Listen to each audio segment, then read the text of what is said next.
This is KMTV 3 News Now, this morning. Good morning. I'm Courtney Johns. Maya is off this morning. Today is Friday, May 3rd, and we're starting with a look at some of this morning's top stories.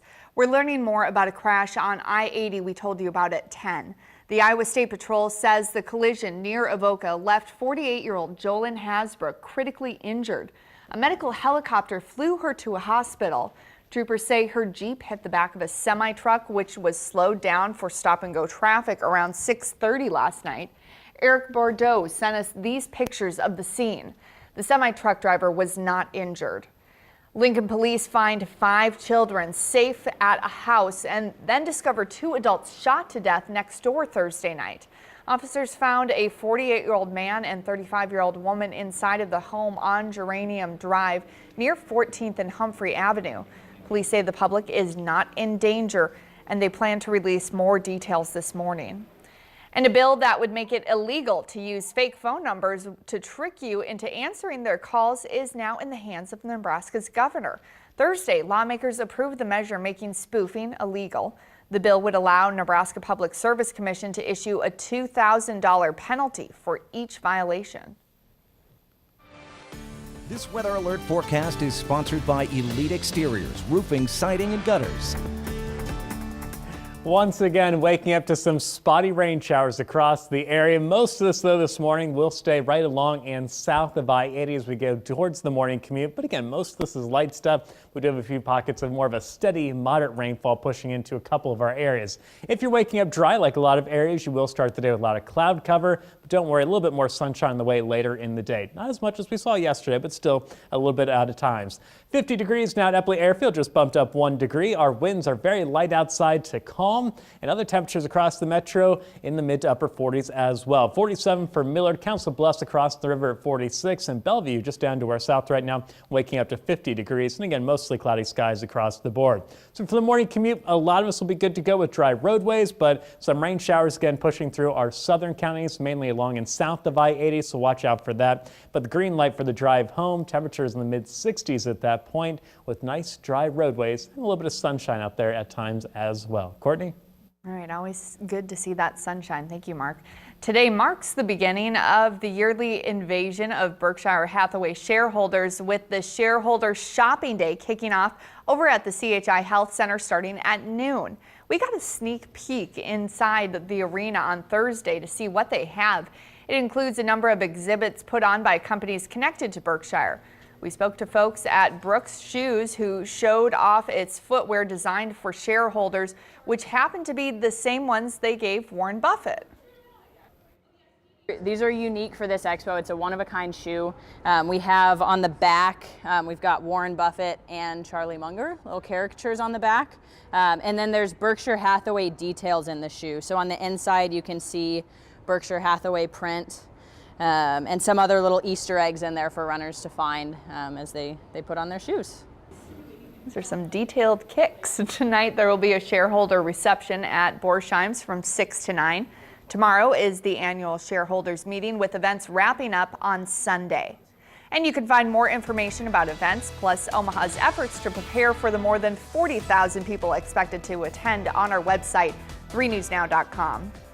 A West Omaha coffee house will begin brewing today for the first time since a driver destroyed its building. Crane Coffee will hold a grand reopening for its Eagle Run location starting at 11.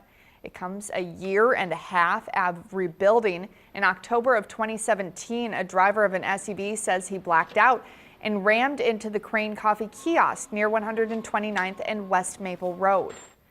A new store at an Omaha mall is heating up debate over CBD products.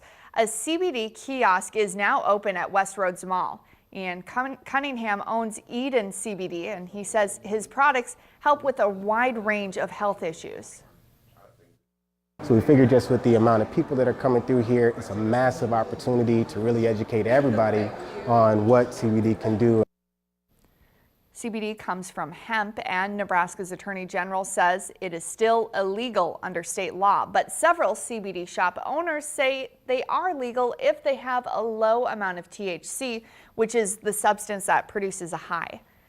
Hundreds of Omaha workers will be on the clock looking for new jobs. Online retailer Hayneedle is cutting 200 jobs at its Omaha-based corporate office and call center. Our partners at the Omaha World Herald say the move is part of a corporate restructuring. It says workers will get a 50-day period to search for new work. A North Omaha park will be getting a new high-tech sports feature. There are plans to put in a new kind of soccer wall at Millard Park. The Kiwanis Club of Omaha is chipping in $25,000 for the effort today. The new wall is an interactive smart ball wall that features 16 different changeable panels and will be the first of its kind in Omaha. And Omaha paramedics now have a new tool that could help them take you to the hospital more safely. Omaha Fire Department showed off its 4 new medical units. The new ambulances have a special liquid suspension system that will help make the ride smoother for patients. Each new unit has what's called a Knox box system. That stores the master key for buildings, which will give the fire department quick access in times of an emergency. We wouldn't have to wait 10 to 15 minutes to maybe a half hour for the business owner to get there. Right when we come for an automatic or fire call or an ambulance, someone needing an ambulance, we can get in right away using this system. The new units will replace the old ones, which are 15 years old. The Omaha Capital Improvement budget paid for the units, which cost $258,000 each.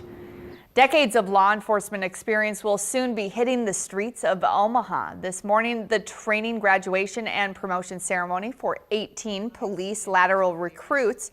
All 18 have worked for agencies across Nebraska. The Omaha Police Department tweeted out this picture of 18 officers during their last day of training classes Thursday. After today's graduation, they will move into the 10-week field training phase. And another graduation ceremony could put the brakes on traffic near Exarban Village today.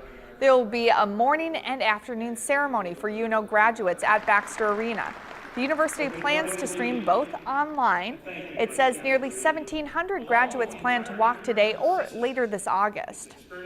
It's been an Omaha summertime staple for decades. Now the Funplex is celebrating its 40th birthday, but keeping the park up and running can be a lot of work. Reporter Alexa Ray is live at Funplex with the latest. Good morning, Alexa.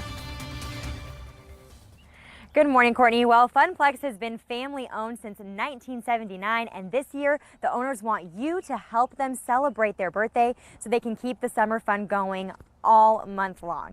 So over the past 4 decades, a small go-kart track has turned into almost 16 acres of fun. The Funplex team is constantly adding new features to their park. In the 90s, they added the water features, and 3 years ago, they added a swim-up bar for adults. But Funplex has still kept their classic rides, and that's what General Manager Katie Anderson attributes to their 40-year success to. I have a picture of myself, and I was 4 years old on the Go Gator, you know, one of our first kiddie rides. So, and it's still here, and been through a lot of different parts, but we still have the original Go Gator. The park is only open for 90 days a year, but Anderson says it is a year-round job to make sure the park stays safe and fun for all families. Now, Funplex officially opens on May 25th, and here's the fun part. The owners want you to send in pictures just like these ones that we have in the photo album, sharing all of your favorite memories at Funplex over the 40 years that they've been open. And the cool part is that for every photo submission, you will be entered into a drawing for a 2019 Summer Pass. Reporting live at Funplex, Alexa Ray, 3 News Now this morning. I love that photo album. That's awesome. Thank you, Alexa. Music, dancing, and food will fill the streets of South Omaha starting tonight. The Cinco de Mayo Festival Carnival opens up at 5:30. The celebration runs through Sunday and will feature carnival rides, games, vendors, and a beer garden. Tomorrow morning is the parade, which will march along 24th Street from D to L Street, and that starts at 10. We now know which musical headline will hit the TD Ameritrade Park stage the night before the College World Series. The Eli Young Band will star during the opening celebration. The country music band will hit the stage at 9:30 on June 14th, followed by the fireworks show. I am so excited to see College World Series this year. Yeah, it's like all of a sudden the spring, summertime activities like ramping up. The Berkeys are here before you know it, CWS will be going on. So Time All kinds flies. of stuff. I know. Yeah. Hopefully that means warm weather forever, right? Exactly. We're ready for it. We're ready for it. I've been ready for it. I think a lot of people have been ready for it. Yes. Still ahead, a horse named Omaha Beach is out, but the Run for the Roses will still get plenty of attention in Omaha. A look at what other local connections to this year's Kentucky Derby next. And a nice dry start to the day so far in Omaha, but again, a few spotty rain showers out there for a couple of our cities. We'll let you know where those are right now coming up.